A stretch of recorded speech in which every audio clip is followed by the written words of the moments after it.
Hello everyone and welcome to episode 3. This is the long-awaited episode specifically discussing combat in old school RuneScape. This is a very exciting episode and I'm happy to be here letting everyone know, new players, how to do combat. As you can see on the screen right now, we're just doing a quick guide to how to get to the Varrock dummies. If you're a brand new player here, just rewind this part of the guide and start in Lumbridge and follow. I've sped it up obviously for time related reasons, but this is how you get to the dummies in Varrock. This is one of the first places you should go because this is going to train your attack to level 8 without having to be in combat and without risking a chance of not getting XP on each hit. So follow along the guide till you get to Varrock and hit these dummies until you can't learn anything more from them. And after this, now we're going to go into the combat section, and we're going to be assuming that you have no gear. However, if you were gifted something, it is still applicable to you. So once you finish at the dummies, you are going to come to the goblins. These are level 2, and you want to continue, as is mentioned in the previous video, episode 2, combat styles. Those are the 2 swords that are crossed. You want to make sure that you're using a style that is going to train your attack XP, and from here you want to get your attack up to level 10. If you have not been given any gear or any food or any money from a generous player, deposit all of your items in the bank and let your hit points go to 0. Just bring 2 to 3 items with you and let your hit points go to 0. Instead of having to waste money on food, it's better to just let yourself die. Obviously, please note, if you're a hardcore, you don't want to do this method because you will lose that status, but if it's much cheaper than food, if you only have 2 weapons in your inventory, to just die and then run back. It's very close. So, what you are trying to achieve right now is your attack should already be level 8, assuming you've gone to the dummies. What you are trying to achieve now is an attack level of 10. This is going to unlock the next tier of weapon for you, and that is going to be black weaponry. From here, hopefully at this point you've gained a little bit of money. If you haven't been gifted any money or don't have any, I suggest you look to the cow fields. Plenty of players will kill cows and leave the hides. You only need to collect probably around 100 or maybe less to gain enough money. Check the wiki about how much a black weapon costs. The weapon I recommend to you is a black scimitar. You should always be using a scimitar when training, especially when training strength. So you want to unlock level 10 and get a black weapon that is black material, which makes the weapon. You'll know that that's pretty self-explanatory when you see it. And you're going to want to buy a black scimitar from level 10. And once you can wield this weapon, it is important for you now to switch over to your strength attack style. So go back to the cross swords and open up the interface, open up the tab and find one of the styles that will train your strength. Now you want to bring your strength level up to match your attack. What the attack level does, and I will explain this a little bit further on in the video, but your attack level basically determines your accuracy, whether or not you will hit your opponent, which is why it is so important to have an attack level early on, a higher attack level. So the dummies you're going to hit them every time, you're going to get that quick experience, and then you're going to just want to train those next 2 levels to get you up to level 10. Now you have a good bit of accuracy as well as a better weapon, so this is going to make your strength training a lot quicker. Okay, so just to add a little bit of an amendment to what was just said with regards to the cost of a black scimitar, I just double checked that, and it is under 1k, which means you'd need around 10 cowhides. I do recommend though at least getting a full inventory. So as you can see now, we're doing this from the perspective of a player who has nothing. If you were given money, that is really helpful. Maybe you were given some armor, that can really help you out. But for someone who doesn't have any starting cash, you can run into the cowhides here. That's just a little bit north of the goblins, and I'm just going to grab enough cowhides here. As you can see, players kill these and don't always take the hides depending on what they're doing. So just grab some hides. I mean, I've got a full inventory here of some runes. I'm going to drop this bucket. I'm going to drop this pot just because I want to get enough cowhides for a black weapon, for a black scimitar. If you were given money, what you'll see is in the later part of this guide is what we're going to talk about is your gear setup. So watch the guide all the way through, I would recommend, but you will see your gear setup. and amulets and ways to boost that, along with potions, which are going to help your training. But again, if you are on a budget, this is kind of more geared towards you in this early part. You can kill these cows as well, but you're just trying to grab 10 cowhides here. So I'm going to grab 10 cowhides, and then I'm going to run to Varrock to use the Grand Exchange, and I'm going to record that part and speed it up just so people know how to get there. Now, to do my best to conserve time throughout this guide, what I'm going to explain to you while we're showing the route to Varrock to the Grand Exchange is bones. Later on in this guide, we are going to talk about the prayer skill under the prayer tab, which we looked at in episode 2. But for right now, we're going to talk about burying bones. It is very important for you to bury bones that when you're killing your monsters. That is going to train your prayer level. So while you're killing cows, while you're training on goblins, pick up those bones and bury them to get the experience and train the level. So just quickly for new players, this is called the Grand Exchange, where I've just led you. If you haven't been given any money, or if you have been given any money, this is where you will come to spend it. So this is the Grand Exchange. It's available to free players. You want to make yourself aware of this location. It's going to be very handy for obtaining items that you need. So what we're going to do is we're going to take the 14 cowhides we collected. It's going to be plenty of money for us right now. And we're going to go to the Grand Exchange, we're going to hit Exchange, and we're going to sell these cowhides. So the account I created for this guide, unfortunately, is not allowed to trade due to the current restrictions on accounts. That means they're required to have more than 20 hours of playtime, 10 quest points, and over 100 total levels. Depending on when you're watching this guide, these rules could have relaxed or gotten more strict, or if your account was created on a release day, maybe you were allowed up to 3 trades to give you items.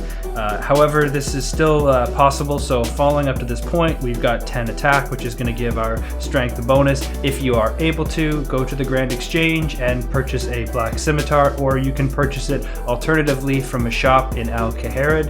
You can look that shop up on the wiki. There's plenty of maps, but just in relationship to Lumbridge, as you can see on the screen here, the shop is right here. It's the scimitar shop. You would pay 10 GP across the bridge at Lumbridge. There's a gate and some guards. 10 GP. You can walk south and purchase a scimitar there. So if you aren't allowed to trade, you can collect items from the cow field, or from collecting wood, ashes, or fish, sell items to the general stores and receive money. If you're able to get 1,000 coins this way, you can go and purchase that black scimitar.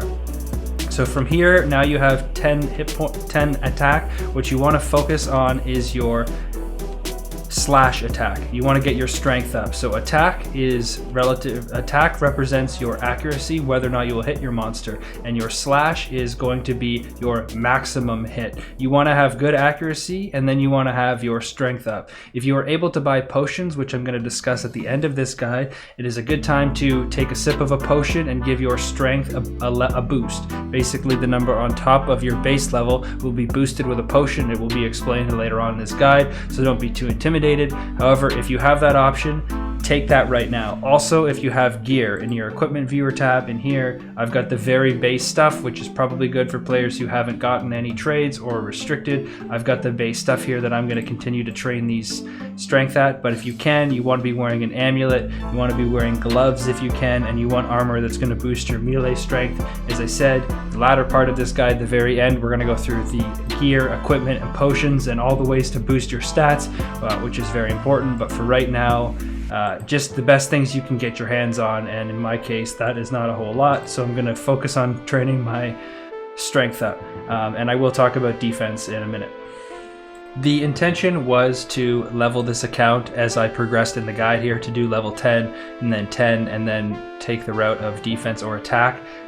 Due to the fact that I have the trade restrictions, I'm just going to summarize this here because I think we've given a good chunk of time to this section. I'm going to move on to range and mage, and I'm going to use my main account to show you those levels, and I'm going to do the lower level equipment and gear. But just in summary, so now that your attack is level 10, you're going to have some good accuracy. If available, you're going to want to grab onto some potions and take those potions to boost your strength level, the level on top here, not your base level, and then it's going to help you get higher hits on your opponents, and it's going to increase the speed at which you train.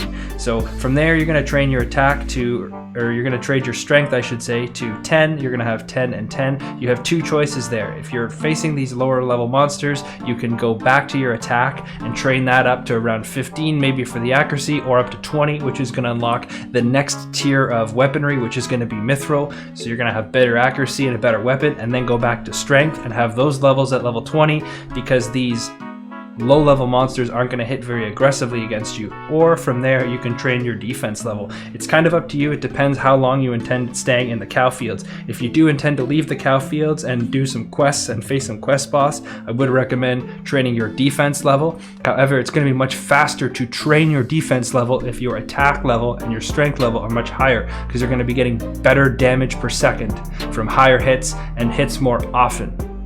That's going to make your defense training go much faster later on. So if you intend to stay in this cow field and you've been given some armor, that's going to negate some of the offensive stats of your opponents. I would recommend training this up, attack to 20 and strength to 20, and then go back to your defense to unlock armor. Your defense level, forget about the armor for a second, just your defense level does help negate some of your opponent's attack on you. So you can train it up to level 5, or as I said, if you're going to do some bosses for some quests, you can focus on some of that defense, as it's going to prevent the attacks on you. As your hit points rise though, you will find throughout training low level monsters, as your hit points rise, you're not going to need as much defense. Yes, you're going to be taking damage, but the rate at which these opponents do damage to you, your hit points will most likely regenerate. So the recommendation would be, if you want to just stay at low level monsters here, would be to go to level 20, go 10, 10, 20, 20, and then go back down to defense. Don't forget to use strength potions. And one other item is, don't stay in cows too long.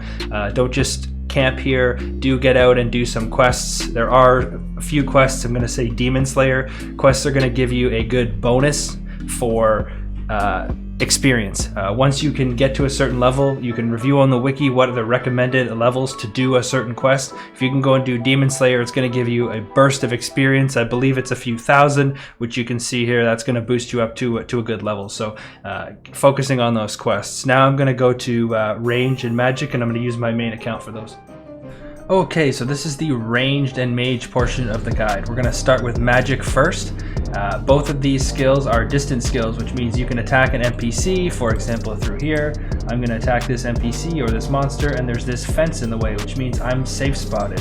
That monster can't get to me. This is very handy for quests. You will notice there are rock outcrops in the terrain. There are different kinds of fences, and this way you can attack a monster without gaining any without being dealt any damage to yourself. So once you come off of Tutorial Island, you're going to start with Mind Runes and Air Runes, and you're going to have this spellbook icon.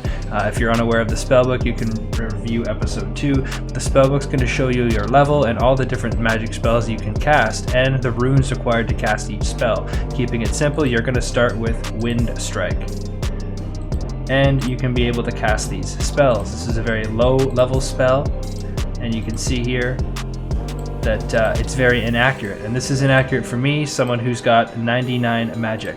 So this spell is going to do a little bit to train, but mostly you're going to want to unlock the higher level magic spells. You can do this through a variety of quests early on. Witch's Potion as well as Imp Catcher will give you magic experience, but where you're really going to gain in magic offense is in your gear, which we're going to cover in the very last section that's coming up. I don't have free-to-play gear. I have some very nice members gear here that I'm going to throw on, and we're going to look at the equipment viewer tab, and we're going to see my magic offense change as I put this gear on. So in the free-to-play worlds, and you'll see the gear that's available to you in the next part, you're going to want to wear gear to boost that magic offense, especially if you're using safe spots. This monster can't do any damage against me. Yes, I'm just wearing robes. His sword would be able to do very well against my robes, but he can't attack me here. So now I'm going to hit him. I'm wearing a very low level spell here, so you're going to see a lot of inaccuracies, but they're hit at 2, which I wasn't hitting before. there's a miss, it's going to improve it. So basically what you're going to want to do though is increase your level till you get to the next point. And here at level 13, which both those previously mentioned quests will get you to, you can either use fire runes or you can wield what's called a staff, and this is going to give you an unlimited supply of those particular runes. As you can see there, the fire rune on the fire strike spell at the bottom of the spell book, that is a little asterisk, meaning I've got unlimited spells there. So now I'm going to cast this spell against this NPC, and I'm going to hit higher. I'm going to hit much higher and more consistently against him. And if you want, you can automate this process by going into the combat options, and you can select, these are just going to be if the NPC, if you were to run out of runes and the monster NPC gets in distance of you, you're going to have to attack them back. So these are for the staff itself as a weapon, as if you were swinging as a club. But here you can have the spell book, and you can select a spell, and that means if I attack this NPC, it is going to attack it automatically with the spell I've selected. And in this case, you can see here there's two options. This is simply a defensive cast, which means it's going to split some of the magic. So if you're a pure account, which you might want to become later on, is if you start a new account, you don't want to gain any defensive experience, you're going to select this option. You don't want to gain any defensive, plus this is going to send all the experience you're gaining directly to your magic level. It is, however, this would be 2.5 experience gained per hit, but you're going to gain 3 experience. You're going to gain 1 defense and 2 magic using this spell. So in the long run, you're actually gaining more experience using the defensive cast. This is going to train your defense. It's also going to give you a +4 defense bonus. So in an instance where I'm fighting this monster up close and I don't have a safe spot, it is going to give me an invisible +4 bonus to my defense. One thing I want to cover before I conclude the magic portion. Magic is pretty self-explanatory. Most players don't have an issue with it. If you want to go more in depth on the magic skill specifically, you can watch a magic training guide. But one thing I do want to cover here for everyone is the concept of splashing. And splashing is when you intentionally miss a cast. You do not want to hit against your opponent, you just want to deal a 0 to them, and that will keep them in combat, and yourself, you will be training. It is a very AFK training method. It's not going to give you as fast as experience as if you were dealing damage to them, but it is less click intensive. You can look up a guide specifically on that. The intent would be to have a monster on the other side of some type of barrier, and you engage them with spells. They cannot reciprocate the attack, and you're going to constantly do 0s against them, and you're going to gain a little bit of magic experience if you splash. If you hit a 0 on them, that's basically a missed attack. You're going to gain a little bit, not as much as if you would hit them, but the point is that they're not going to die from the hits, and you're going to continually splash them. And it is somewhat expensive. It's more of an experienced training method, but if you want to look at AFK magic training, I recommend you take a quick look at splashing. Now we're going to look at range. So range is pretty self-explanatory. You're going to have arrows. They're going to be in your quiver slot here, and then you're going to have a bow. Using that bow, same as the magic skill, it is at a distance or it's up close. This monster will come to me, but I can pinch him between this dog. Now this dog will move and this guy will attack me, but I can also use items such as the fence, similar to magic, to attack at a distance. This is very good for safe spotting. If you are level 1 range, you want to use the accurate spell. This is going to give you an invisible +4 bonus to your range level, which means you will be level 4, and it's going to help you score some of those early hits on your opponent. Accuracy is very important at early levels, same for melee combat, same for magic, same for range. You want to have as much accuracy as you can to ensure you are hitting against this opponent. In this case, you want to use accuracy till about level 10, and then you want to switch to rapid. Rapid is always going to give you the fastest speed and the best damage per second from that point forward. Also, if you are in an instance where you are killing a boss, maybe that boss is a little bit too far away from your safe spot, you can toggle on the long range. This is going to give you defensive experience, so be aware of that, but long range is going to give you an additional 2 tiles of attack for your bow, which might help you if you are in a situation where you need just a little bit more distance to deal damage. I'm putting on some members range gear here just to show you I'm going to have an increased range bonus here. Obviously, it's going to be different if I put these items on and off. I'm going to increase that range bonus. In case I had longbows, I'm going to have not going to be able to carry a shield. I'm going to have to use a crossbow if I want to use that shield. But as you can see, my range is increased here to use this bow. Take a look into each. And lastly, before we move into gear, potions, and amulets, I just want to note that if you click on each one of these skills, you can open up the viewer and you can see what you are unlocking for weapons and what kind of weapons are available to you as you increase in the levels. Yes, this is going to show some member items for your free-to-play people, but it's going to show you what you have as options, as well as armor in this case, strength as well. Some weapons require strength. And defensively, you're going to see your different types of armor that's unlocked as you progress in the levels. Magic is less important because you have the spell book to verify the levels.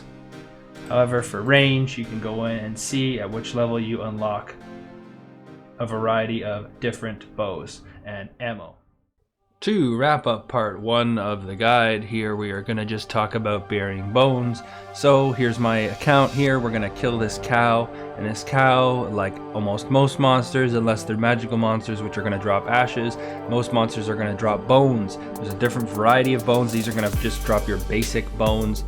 Hill giants and others will drop big bones, which are going to give you more experience in the prayer skill. So we're going to kill this, we're going to pick up the bones, and we're just going to bury them. And that is going to train the prayer skill, and that is going to allow us to unlock a variety of higher level prayers as we progress, and as you'll see later on, the important 3 prayers that we want to unlock there. So you can see, I pick up the bones, move to the side here just so you can see it better, and I'm just going to click on the bones and I bury them, and you can see the XP drop. There's 4 XP. So I'm going to need to kill quite a few cows to get the next level, but as a new player, you should always be picking up the bones. Here's a set. If you see other players ignoring the bones, grab the bones and bury them. You want to be on your prayer level right from the very beginning. Your prayer level is going to increase your combat level, which shouldn't be an issue to someone who's just coming into the game. But just take note of that, and you're going to want to pick those bones up. If there's some around, you're always going to want to pick them up. That guy's going to take the cow hides. He might be a bot, but you're going to want to bury those bones and get this prayer level trained, and you will understand why when we move on to the next portion of the guide. And as you move on to bigger monsters, you're going to want to have these 3 prayers unlocked. So that's going to wrap up part 1 of the combat guide. This part of the guide was targeted towards new players who are just getting here and don't know about some of the more simpler things, such as the attack dummies, how to train your levels right off the bat, and how to get to the Grand Exchange, as well as burying bones and just kind of the lay of the land. Part 2, which is going to follow this, is going to go into more depth just specifically about combat styles, how to use your gear, how to use the equipment viewer, different gear that's available to you using potions and amulets and weapons, and that's going to be a big plus. That's good information for anyone. You don't have to be a new player. Even players who've been around here for the few hours or even more than that can still benefit from that. A lot of players, for example, don't know about potions, etc. And we're also going to talk about the prayers, which is going to be really important. So we've gone through the attack styles in this episode. We've gone through bones. We've gone through how to train your levels initially, and next episode is going to be a lot more specific. And at the end of the next episode, stick around, because we're going to do around a 5 to 10 minute run to one of the early level bosses in the game known as the Barrows, and you're going to see how F keys and prayers and weaponry and switching weaponry all comes together. So stick around for part 2.